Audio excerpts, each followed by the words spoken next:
Assalamualaikum warahmatullahi wabarakatuh. Nama saya Gria Suryadesmita, NPM 110. Saya dari kelompok 1. Di sini saya akan presentasikan hasil kerja kelompok kami. Di sini kelompok kami akan menjelaskan tujuan dan fungsi keuangan. Pertama, saya akan menjelaskan tujuan manajemen keuangan. Tujuan manajemen keuangan perusahaan adalah memaksimalkan nilai kekayaan para pemegang saham. Nilai kekayaan pemegang saham bisa dilihat melalui perkembangan harga saham atau common stock perusahaan di pasar. Dalam hal ini, nilai saham dapat merefleksikan investasi keuangan perusahaan dan kebijakan dividen. Oleh karena itu, dalam teori-teori keuangan, variabel yang sering digunakan dalam penelitian pasar modal untuk mewakili nilai perusahaan adalah harga saham.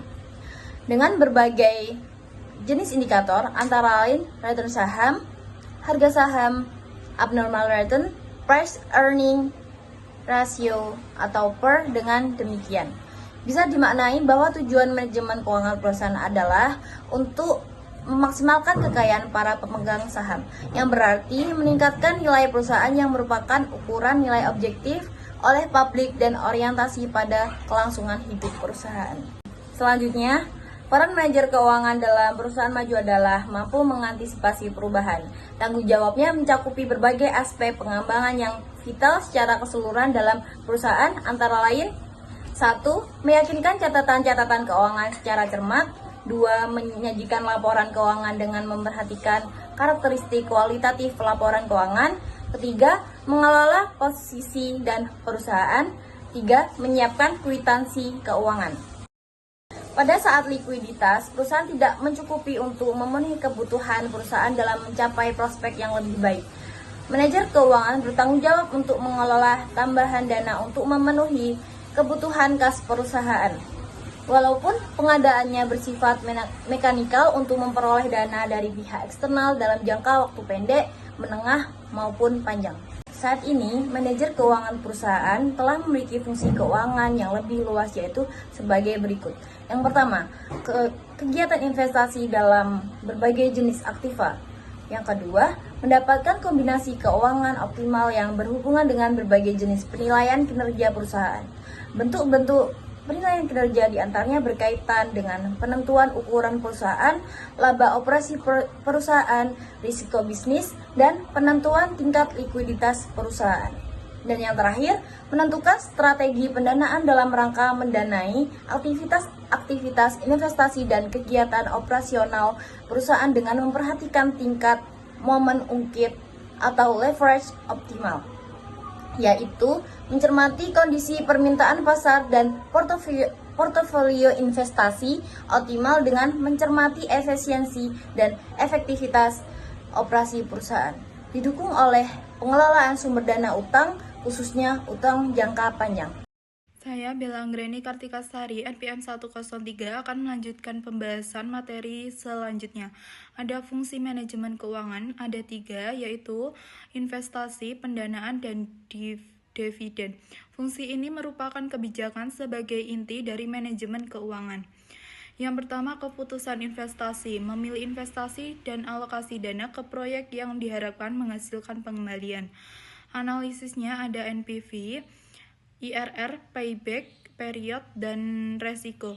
Tujuannya untuk memilih proyek yang memberikan nilai tambah dibandingkan biaya modal.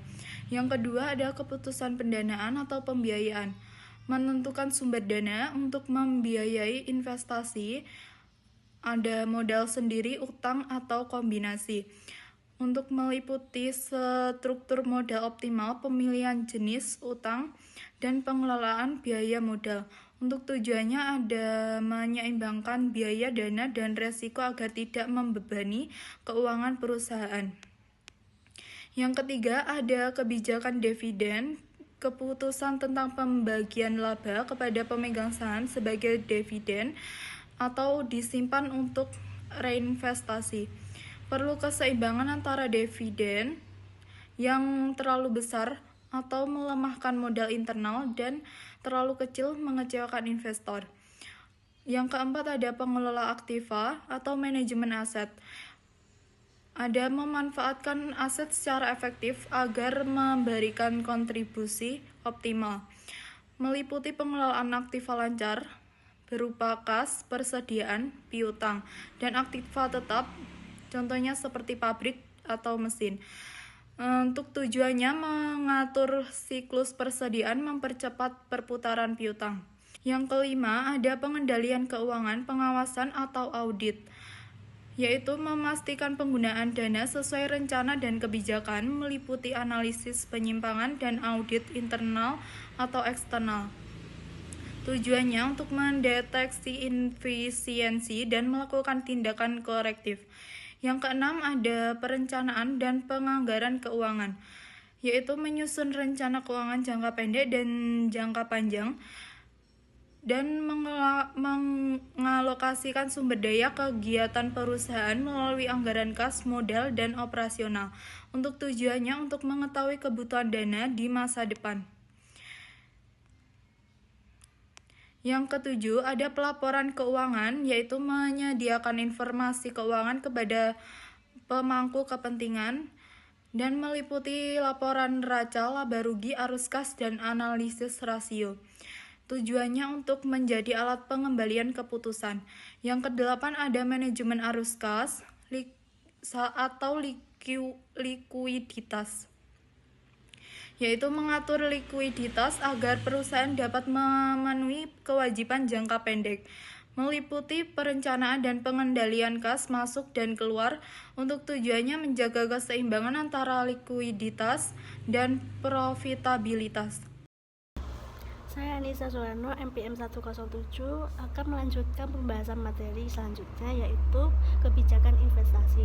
Kebijakan investasi adalah keputusan strategis yang diambil oleh perusahaan untuk mengalokasikan modal ke proyek, bertujuan menghasilkan keuntungan di masa depan. Investasi ada dua macam, yaitu investasi jangka panjang. Pembelian aktiva tetap digunakan dalam operasional perusahaan dalam jangka waktu lebih dari 1 tahun. Contoh, pembelian mesin, tujuannya meningkatkan kapasitas produksi. Risikonya, ketidakpastian dalam perubahan teknologi dan pasar yang dialokasikan memengaruhi nilai aktiva. Investasi jangka pendek, investasi aktiva lancar yang memiliki likuiditas tinggi untuk memenuhi kebutuhan operasional jangka waktu singkat, seperti deposito. Contohnya, investasi dalam persediaan. Tujuannya meningkatkan efisiensi dalam pengelolaan arus kas. Resikonya, fluktuasi harga dalam pengelolaan arus kas dipengaruhi nilai investasi.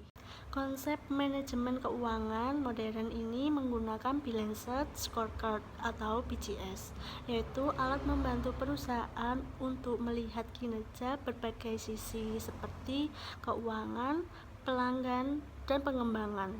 Dimensinya yang pertama, pemasaran, berfokus pada kepuasan loyalitas pelanggan, bertujuan mengembangkan strategi pemasaran yang efektif.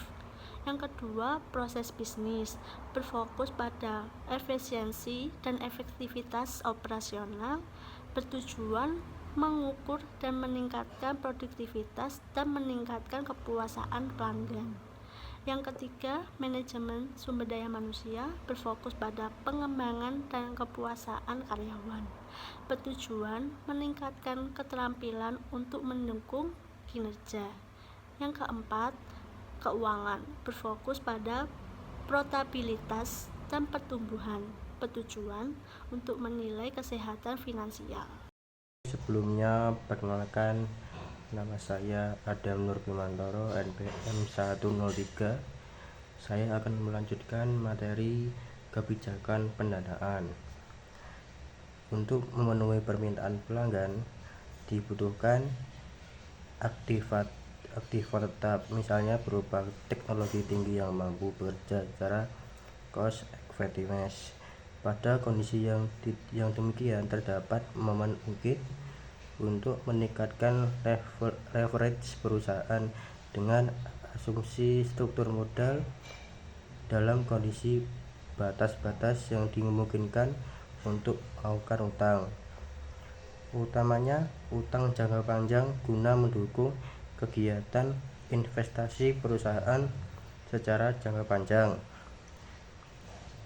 Masih banyak pemaknaan leverage yang kurang sesuai penafsirannya, yaitu selama struktur modal antara total utang dibanding total modal memiliki rasio kurang lebih 50%, maka dikatakan struktur modal optimal. Indikator struktur modal optimal dapat diidentifikasi menggunakan perubahan nilai total perusahaan melalui nilai harga per lembar saham di pasar modal. Penilaian struktur modal optimal ini dapat ditelaah melalui kerangka teoritis yang tidak hanya melihat struktur modal itu sendiri, namun juga melihat tingkat efisiensi operasional berkenaan dengan kegiatan investasi dan kondisi momen ungkit berkenaan dengan potensi pasar. Leverage sengaja diterjemahkan sebagai momen ungkit untuk mengarahkan bahwa pemahaman leverage secara kompleks berkaitan dengan aspek lain dalam manajemen perusahaan, yaitu pencermatan terhadap pasar potensial, investasi yang efisien, dan pendanaan yang termanifestasi dalam harga per lembar saham. Assalamualaikum warahmatullahi wabarakatuh. Perkenalkan, nama saya Laura Devianti, NPM 104 dari kelompok 1. Izinkan saya menjelaskan tentang kebijakan dividen. Jadi, kebijakan dividen dalam manajemen keuangan adalah keputusan perusahaan mengenai seberapa besar laba bersih yang akan dibagikan kepada pemegang saham sebagai dividen dan seberapa besar yang akan ditahan atau retained earnings untuk dibiayakan kembali kepada perusahaan. Yang pertama, ada tujuan kebijakan dividen. Yang pertama, memberikan imbal hasil atau return kepada pemegang saham. Kedua, ada menjaga likuiditas dan stabilitas keuangan perusahaan. Yang ketiga, ada mendukung pertumbuhan jangka panjang dengan menahan laba untuk investasi. Yang keempat, ada menjaga citra perusahaan di mata investor. Lalu, yang kedua, ada faktor yang mempengaruhi kebijakan dividen. Yang pertama, kebutuhan dana perusahaan.